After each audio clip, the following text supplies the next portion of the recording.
Before we begin our sermon this morning and invite our sermon giver of the Shabbat to come forward, I have some words to share about Amanda Beitman. So this summer, we have invited different people from our staff to come as guest sermonizers or guest sermon givers in a way to not only showcase our incredible team, but also to bring different wisdom and insights to each of the parshiot that we read. But I want to speak for just a moment about Amanda. So many of you, I'm imagining most of you, know Amanda Beitman through the work that she's done over the last years as our Director of Development, now our Chief Advancement Officer. Many of you know that what makes Amanda remarkable in this capacity in both of these roles is her ability to not only know people, but to connect with them in deep and profound and meaningful ways. Amanda has an ability to care about and for people in a way that makes you feel cared for, connected, and blessed, and that's such a gift.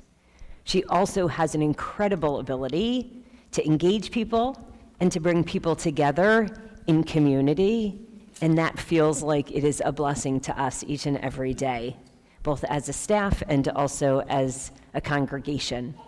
But what I want to say today is that not only is Amanda quite exceptional at what she does, but one of the things that makes it particularly fitting that she's speaking on Shabbat Chazon, a Shabbat of vision, is that she also has a beautiful way of envisioning, not only seeing what is, but envisioning what could be. And I think that that is one of the reasons, Amanda, that Beth El keeps on growing and changing in the most beautiful of ways, because you're always there, Amanda, to lift the bar, to help us dream of what's possible, and then to make sure that that vision is actualized. And so I just want to say on behalf of Rabbi Schwartz, myself, and the entire staff and team, we feel so blessed to have you. And for all of us today, we feel incredibly excited to get to hear your Devar Torah, your words of Torah. I also want to add, as Amanda comes up, that Amanda is joined today by her family. So I want to say a special welcome to Pete and Ellie and Bodie, who's somewhere in our midst, to I don't know who's somewhere. to Catherine and to David and to Max, to the whole family that's here today to celebrate. So with no further ado, Amanda has also been studying Torah in the Millennial Torah cohort at the Soul Center, and is about to complete her first year of Torah study. So with no further ado, Amanda Beitman. Thank you so much, Shabbat Shalom. And I also want to say thank you to two of my team members when it comes to studying Torah every week. Jill and Anna are both here. We've been studying for a year of Torah, and it's really special that you're here this morning. So Shabbat Shalom. As we enter the book of Deuteronomy this week, Sefer Devarim, literally the book of words, and fittingly, it begins with this speech, Moses' final address to the Israelites. He stands with them on the border of the promised land, Israel, right in front of him, which he will not be able to enter, and starts reflecting back on the 40 years of wandering, leading, suffering, and growing. He recounts their journey, not just as a history lesson, but as a testimony of who they were, who they are, and who they are still becoming. And I find myself, maybe like many of you, hearing these words not only as ancient, but achingly present. Because I too feel like I'm standing on a threshold. As a young mother, I do realize I'm almost 40 and I'm probably not considered so young anymore, but in my mind, a young mother, a working professional, a passionate Jew who loves Israel deeply, this moment in history feels like wandering through a wilderness of uncertainty. In our homes, we are raising children in a world where school safety is not guaranteed, where the cost of living keeps increasing, where politics feel fractured, where anti-Semitism echoes more loudly than it ever should in this modern age. In our careers, especially as working parents, We are pulled in countless directions. We're told to lean in, to do it all, to do it perfectly, and to do it with a smile. We carry our families in one hand, our professions in the other, and somewhere between daycare drop-offs and returning phone calls and emails and attending meetings, we're trying to remember who we are and why we started this journey in the first place. And in our Jewish lives, oh, how complicated that terrain can feel. We're deeply committed, we care, we show up, we want to raise proud Jewish children, but we're also exhausted. Sometimes Shabbat candles feel like one more task on the list. Sometimes it's hard to answer our children's questions about God, justice, and why the world looks the way it does. So when Moses begins Devarim by recounting the weight of leadership, the confusion of the people, the fear before entering something new, I feel seen, not judged, not dismissed, seen.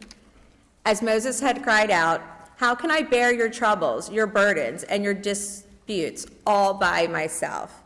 How often have I asked that same question? How can I carry it all? The emotional labor of mothering, even the smallest task of having a big smile on my face as I greet Ellie, my almost 6-year-old daughter, when she comes home from a full day at Jewish day camp at the JCC.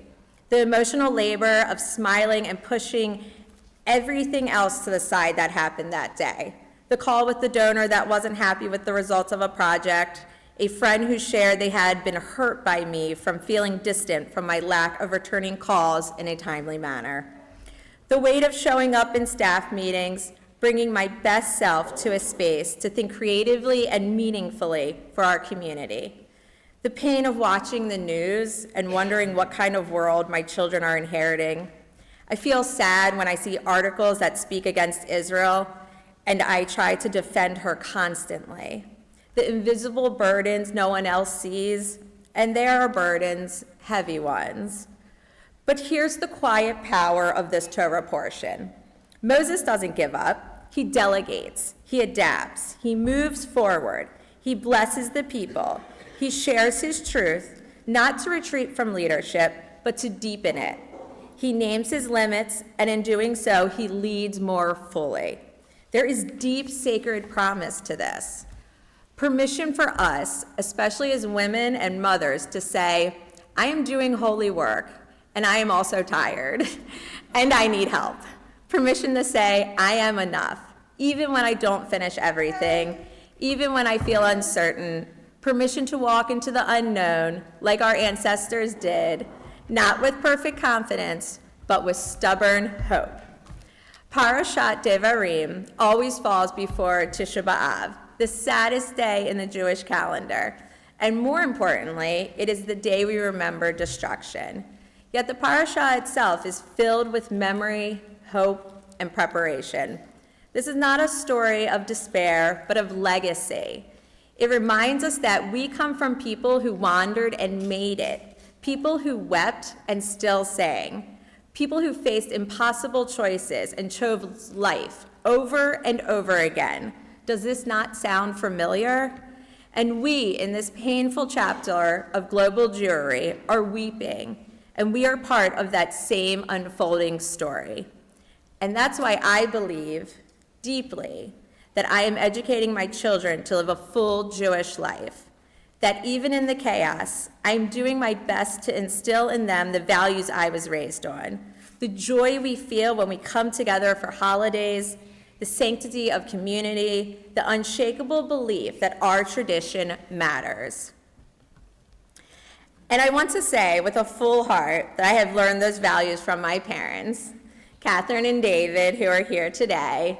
And I know they learned that from their parents, my grandparents, Beverly and Jordan, who are also here today.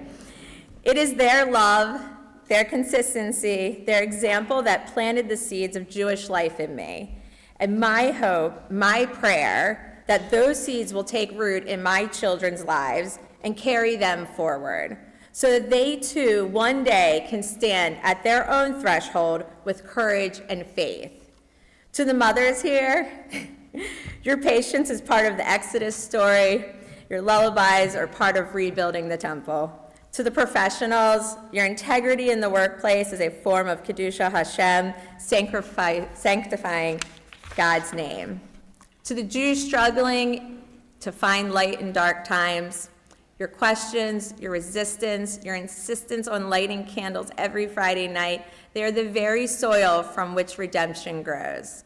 We are standing at a threshold, like Moses, like our ancestors. We may not have all the answers, but we do have the words devarim, to pass on. We have the wisdom of our tradition, we have each other, and we have the quiet strength to keep going. May this Shabbat, this Sefer Devarim, remind us that our words matter, our work matters, and our wandering is never in vain. Shabbat Shalom.